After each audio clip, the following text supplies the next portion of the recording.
Sidang media saya pada petang ini dan bersama dengan Yang Berhormat Macang untuk mengulas tentang beberapa perkara yang kita rasa tidak puas hati sewaktu penggolongan Yang Berhormat Perdana Menteri.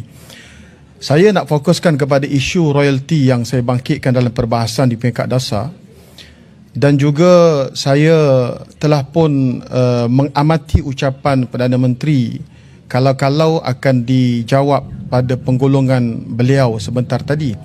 Namun yang mengecewakan, beliau tidak menyentuh secara signifikan dalam ucapannya, melainkan hanya dalam satu perkataan sindiran sahaja. Sedangkan perkara yang saya bangkitkan itu terlalu mungkin teknikal dan melibatkan perundangan. Sepatutnya diulas secara konsisten oleh Perdana Menteri. Dan sebelum daripada itu, saya menerima jawapan daripada Menteri Undang-Undang yang mengesahkan bahawa di antara halangan yang paling besar dalam pemberian royalti kepada Kelantan ialah apabila adanya Akta Laut Wilayah yang digubal pada tahun 2012. Sedangkan perjanjian antara Kelantan dan Petronas untuk pemberian royalti sekiranya dijumpai minyak di mana-mana kawasan di Kelantan, onshore ataupun offshore, dibuat pada tahun 1975. Dan kemudian pada awal 90-an berlaku penerokaan kepada cari gali dan sebagainya. Dan pada awal tahun 2000 dan juga penghujung tahun 90-an ditemui minyak, dan kerajaan pusat melalui Petronas telah berjaya mengauk hasil. Kemudian datangnya Akta Laut Wilayah pada 2012 yang dikatakan dan digunakan hujah semenjak sekian lama bahawa itulah penghalang kerana had laut wilayah bagi negeri Kelantan. Mengikut Akta Laut Wilayah 2012 itu hanya 3 batu nautika saja. Jadi bayangkan, undang-undang dibuat tahun 74, Akta Petroleum, perjanjian tahun 75, dijumpai minyak pada tahun 90-an dan awal tahun 2000. Kemudian dinafikan hak royalti kepada Kelantan dengan Akta Laut Wilayah yang saya dipahamkan bahawa tidak melalui susunan yang betul dari sudut pelaksanaan akta tersebut. Antaranya tidak melibatkan konsultasi dengan negeri-negeri, walaupun akan memberi kesan kepada negeri itu sendiri, tidak ada konsultasi dengan pihak negeri, pihak Tuanku Sultan sendiri sebagai tuan kepada negeri Kelantan itu. Sebab itu pada tahun 2015, Sidang Dun Kelantan telah sebulat suara menolak Akta Laut Wilayah ini. Walaupun diluluskan di peringkat federal, tetapi Kelantan menolak. Bermakna kalau dari segi pelaksanaannya, Kelantan tidak terikat dengan Akta Laut Wilayah.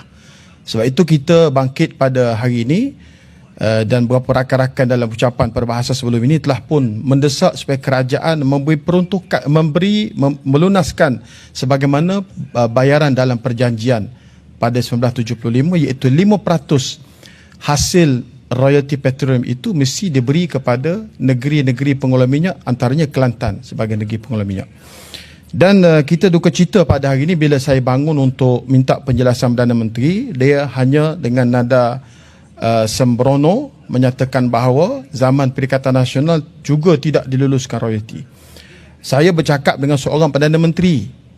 Jadi saya bangun dan saya kata, kenapa tak diluluskan zaman itu? Sebab saya tak jadi Perdana Menteri. Sekarang saya bercakap dengan Perdana Menteri yang ada wewenang yang penuh untuk melunaskan perkara tersebut. Ini sangat-sangat kita menduka citakan, sangat-sangat menduka citakan, dan kita tidak tahu kenapa beliau nampak bersungguh-sungguh mengelak untuk tidak menjawab soalan berkaitan dengan royalti petroleum. Kita mengucapkan terima kasih kepada kerajaan ini kerana perjuangan kami dalam Perikatan Nasional kemudian disambung oleh kerajaan ini, political will yang dimulakan oleh kami untuk memastikan MA63 itu benar-benar menjadi realiti. Alhamdulillah, dengan desakan ahli-ahli parlimen dan juga kami walaupun bukan daripada Sabah Sarawak, akhirnya kerajaan akur untuk memberikan secara berperingkat tuntutan-tuntutan yang terkandung dalam MA63.